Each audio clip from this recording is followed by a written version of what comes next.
자, 구약 성경 264페이지 신명기 3장의 말씀을 보도록 하겠습니다. 신명기 3장 1절에서 4절까지 그리고 18절에서 22절까지 두 부분을 우리가 보도록 하겠습니다. 구약 성경 264페이지 신명기 3장 1절에서 4절까지 그리고 18절에서 22절까지입니다. 먼저 1절로 4절까지의 말씀을 우리 같이 읽겠습니다. 시작. 우리가 돌이켜 바산으로 올라가매 바산왕 옥이 그의 모든 백성을 거느리고 나와서 우리를 대적하여 에드레이에서 싸우고자 하는지라. 여호와께서 내게 이르시되 그를 두려워하지 말라. 내가 그와 그의 모든 백성과 그의 땅을 내 손에 넘겼으니 내가 헤스본에 거주하던 아모리 족속의 왕 시온에게 행한 것 같이 그에게도 행할 것이니라 하시고, 우리 하나님 여호와께서 바산 왕 옥과 그의 모든 백성을 우리 손에 넘기심에 우리가 그들을 쳐서 한 사람도 남기지 아니하였느니라. 그때 우리가 그들에게서 빼앗지 아니한 성읍이 하나도 없이 다 빼앗았는데 그 성읍이 60이니 곧 아르곱 온 지방이요 바산에 있는 옥의 나라이니라. 18절에서 22절까지 읽습니다. 시작. 그때 내가 너희에게 명령하여 이르기를 너희의 하나님 여호와께서 이 땅을 너희에게 주어 기업이 되게 하셨은즉 너희의 군인들은 무장하고 너희의 형제 이스라엘 자손의 선봉이 되어 건너가되 너희에게 가축이 많은 줄 내가 아노니 너희의 처자와 가축은 내가 너희에게 준 성읍에 머무르게 하라. 여호와께서 너희에게 주신 것 같이 너희의 형제에게도 안식을 주시리니 그들도 요단 저쪽에서 너희의 하나님 여호와께서 그들에게 주시는 땅을 받아 기업을 삼기에 이르거든 너희는 각기 내가 준 기업으로 돌아갈 것이니라 하고, 그때 내가 여호수아에게 명령하여 이르기를 너희의 하나님 여호와께서 이 두 왕에게 행하신 모든 일을 내 눈으로 보았거니와 네가 가는 모든 나라에도 여호와께서 이와 같이 행하시리니 너희는 그들을 두려워하지 말라. 너희의 하나님 여호와께서 친히 너희를 위하여 싸우시리라 하였노라.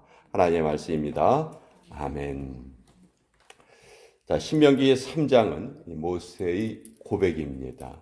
모세의 고백인데 신명기 전체는 이제 모세가 이스라엘 2세대 백성들에게 남긴 세 편의 설교인데요. 그동안 광야 생활을 하면서 있었던 일을 하나하나 모세가 회상을 하면서 그때 하나님께서 이렇게 말씀하셨다. 우리에게 이렇게 은혜를 주셨다. 그 은혜를 주신 것 같이 앞으로도 너에게 은혜를 주실 것이다. 이것을 다시 한번 확인시켜주는 그런 내용이에요. 지금 모세는 나이가 120세입니다.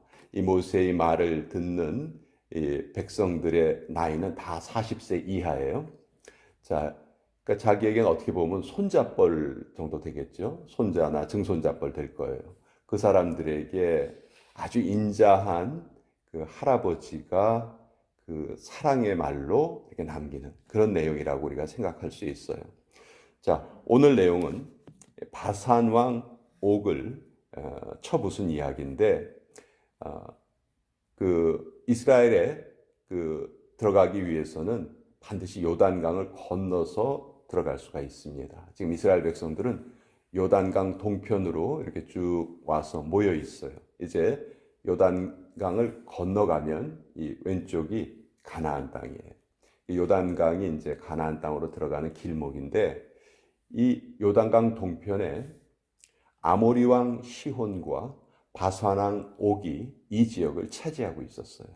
근데 이 아모리 왕 시혼하고 바산 왕 옥은 이스라엘 백성들이 자기 지역을 지나가는 것을 막으려고 합니다.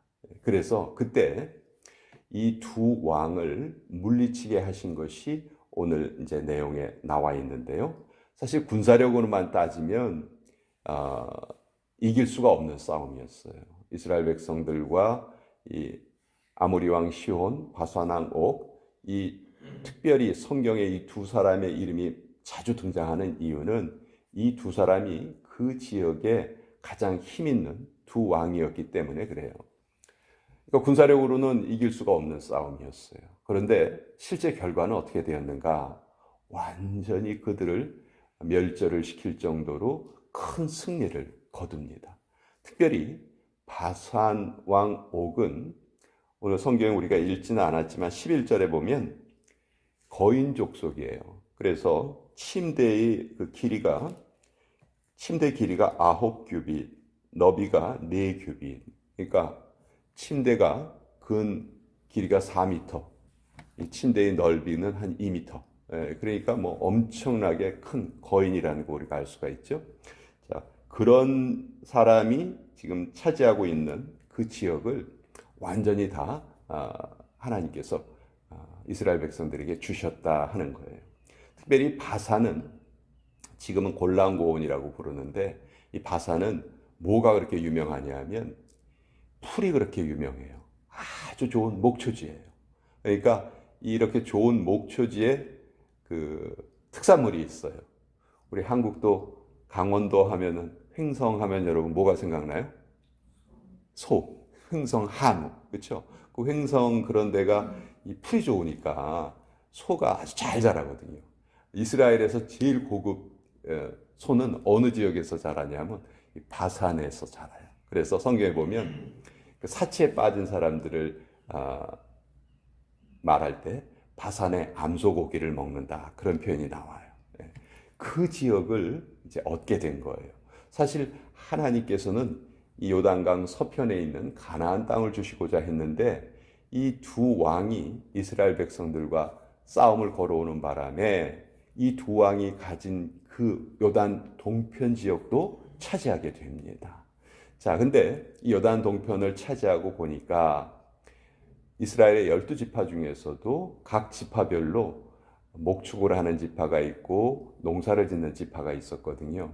특별히 목축을 하는 두 지파가 보기에는 이 바산 지역은 너무너무 좋은 지역이에요. 자기들이 가축을 키우기가 너무 좋은 지역이에요. 그러니까 모세를 찾아옵니다.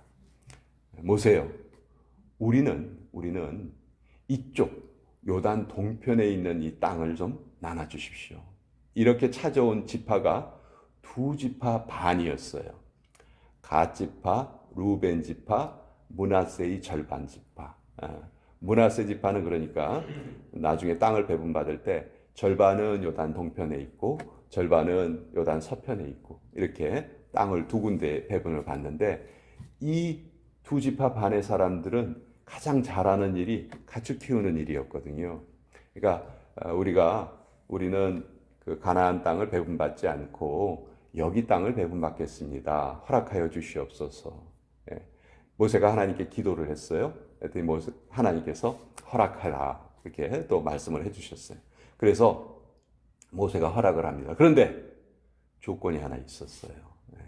지금 요단강을 건너가면은 가나안 7족속이 지금 이스라엘 백성들을 기다리고 있습니다. 하나님이 그 땅을 주시긴 하셨지만 이스라엘 백성들이 어떻게 해야 되죠? 싸워야 돼요. 그냥 저절로 그 땅이 주어지는 게 아니에요. 하나님이 내가 항상 너희와 함께하고 승리하게 하겠다 이렇게 약속은 해주셨지만 실제 싸움을 싸워야 되는 사람들은 누구냐면 이스라엘 백성들이란 말이에요. 그렇죠? 우리가 영적인 생활이 똑같죠. 하나님이 우리에게 늘 승리를 약속해 주셨어요. 그러나 실제로 우리의 삶에서 날마다 그 승리를 실제로 그 전투를 하고 그 승리를 쟁취하는 역할은 누가 해야 되는 거냐면 내가 해야 되는 거죠. 내가. 이걸 모르면요 신앙생활이 이상하게 꼬여버려요. 하나님 그거 해주세요. 하나님이 알아서 해주세요. 우리가 이렇게 잘못된 신앙생활을 하기가 쉽습니다. 하나님의 응답은 항상 그래 내가 도와주마. 그러나 그 일은 네가 직접 해야 돼. 하나님이 이렇게 우리를 가르치시는 거죠. 자, 이 사람들에게 땅을 배분 받았지만 쉽게 말해서 이제 이 사람들은 여기에 정착하려고 하는 거예요. 그러면 요단강을 건너서 그 가나안 땅을 정복을 할 때 그 싸움을 해야 되는데, 자, 이 두 지파 반이 빠져버렸으니까 나머지 9지파 반의 입장에서는 어떤 생각이 들까요?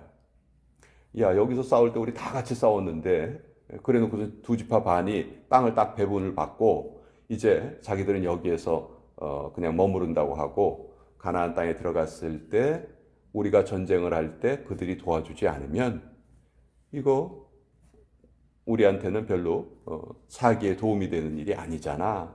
이런 것을 이제 모세가 걱정을 한 거죠. 그래서 모세가 그 땅을 배분을 하되 약속을 하나 받고 배분을 합니다. 그 약속이 18절에 나와 있죠. 그때 내가 너희에게 명령하여 이르기를 너희의 하나님 여호와께서 이 땅을 너희에게 주어 기업이 되게 하셨은즉, 여기 이 땅은 요단 동편에 있는 땅이에요. 요단강 동편에 있는 땅이 너희께서 되었으니까 너희의 군인들은 무장하고 너희의 형제 이스라엘 자손의 선봉이 되어 건너가되. 그래, 너희 이 땅 줄게. 그런데 조건이 있어. 무슨 조건이냐 하면 너희 20세 이상 되는 남자들이 요단강을 건너가서 가나안 족속과 전투를 할 때 맨 앞장서서 싸워야 돼. 그것을 오케이 하면 너희에게 이 땅을 줄게. 그리고 가나안 전쟁이 끝나면 그때 앞장서서 싸웠던 너희의 그 군사들이 이제는 돌아와서 너희에게 준 이 요단 동편 땅에서 살 수가 있다. 이것을 너희가 지키겠느냐? 이렇게 물어봐요. 그리고 이때 두 지파 반의 그 사람들이 이것에 동의를 합니다. 우리가 그대로 따르겠습니다. 그래서 실제로요, 가나안 전쟁이 7년에 걸쳐서 이루어지거든요. 그 7년 동안 이 두 지파 반의 남자들은요, 자기의 처자들은 요단 동편에 남겨두고 그 전쟁을 앞장서서 수행을 합니다. 그리고 실제로 그 7년 전쟁이 끝나고 나서 다시 그 군사들이 요단 동편으로 돌아가서 거기서 거주하게 돼요. 이것이 이제 성경에 나온 이야기인데, 자, 여기서 우리가 뭘 알 수 있냐 하면요. 첫째, 왜 하나님께서 그 이길 수 없는 싸움을 이기게 하셨는가? 이 가나안 정복을 할 때 믿음이 없는 사람들이 하나님을 많이 비난합니다. 왜 가나안 땅을 정복을 할 때 그래, 잘못한 사람들, 성인 남자, 성인 여자들 죽이면 되지, 왜 노약자까지도 다 진멸하라고 하나님께서 말씀하셨는가? 하나님이 사랑의 하나님이 아니다. 하나님은 폭군이시다. 하나님은 너무 잔인하시다. 어떻게 어린 아이들까지도 다 죽이라고 하시는가? 이걸 가지고 많이 비난을 해요. 근데 성경에 쓰여진 이야기는요, 두 가지 의미가 있습니다. 첫째는 그 당시에 있었던 일이고, 둘째는 그 당시의 일을 통해서 현재를 살아가는 우리, 또 앞날을 살아갈 우리의 후손들에게 미리 하나님이 하실 일을 미리 보여주시는 거예요. 그러니까 가나안 전쟁이라든지 성경에 나와 있는 전쟁은 전쟁 그 자체로서의 의미도 있지만 더 큰 의미는 뭐냐면 하나님이 최후에 행하실 심판을 미리 우리에게 보여주시는 거예요. 그러니까 하나님의 최후의 악에 대한 심판은, 악은 정말 한 조각도 남기지 않고 하나님께서 완전하게 해결하시겠다. 이것이 성경이 계속해서 우리에게 알려주시는 내용이거든요. 그래서 거기에 대한 예표로 실제로 이 가나안 족속들이 행한 일들을 보면요, 정말 우리 입에 담기도 부끄러운 일들을 밥 먹듯이 행했습니다. 그게 이제 신명기나 민수기에 보면 나오는데, 거기 보면 이상한 우리가 현재 읽기에는 이상한 그런 내용들이 많아요. 내 어머니의 하체를 범하지 말아라. 내 고모의 하체를 범하지 말아라. 내 이모의 하체를 범하지 말아라. 짐승과 교합하지 말아라. 오늘날 우리가 읽어보면요, 도대체 이게 무슨 소리야? 뭐 이런 게 성경에 다 써 있어. 이렇게 우리가 생각하기 쉽죠. 이게 가나안 사람들에게는요, 매일매일 밥 먹듯이 벌어지는 일이었어요.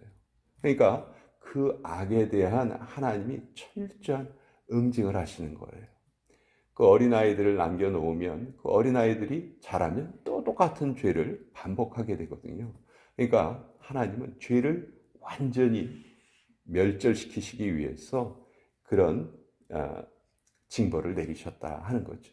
그래서 우리가 이걸 통해서 이 절대로 이길 수 없었던 이스라엘 백성들이 이 강력한 이 사람들을 이길 수 있었던 것은 이제 하나님께서 이들에게 미리 보여주시는 거죠.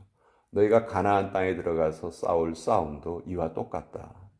1대1로 싸우면 도저히 너희가 이길 수 없는 존재들이야. 그러나 내가 너희에게 승리를 주었으니 두려워하지 말고 그들을 싸워서 그들을 다 내쫓아라. 이것이 하나님께서 이스라엘 백성들에게 주신 명령이었죠. 우리 22절에 보면 이런 말씀을 모세가 그 여호수아 자기의 후계자에게 남기죠. 너희는 그들을 두려워하지 말라. 너희의 하나님 여호와께서 친히 너희를 위하여 싸우시리라 하였노라. 그러니까 가나안 땅에서의 전쟁도 결코 무서운 전쟁, 두려워할 전쟁이 아니고 하나님을 믿고 의지하면 늘 너희에게 승리를 주실 것이다. 신앙의 대선배로서 자기의 후계자 여호수아를 격려하고 또 자기에게 너무 소중한 자기의 후손들을 하나님의 말씀으로 다시 한번 일으켜 세워주시는 그 모세의 그 이야기가 신명기 3장에 나타나 있다. 오늘 이 말씀을 또 여러분과 함께 나누어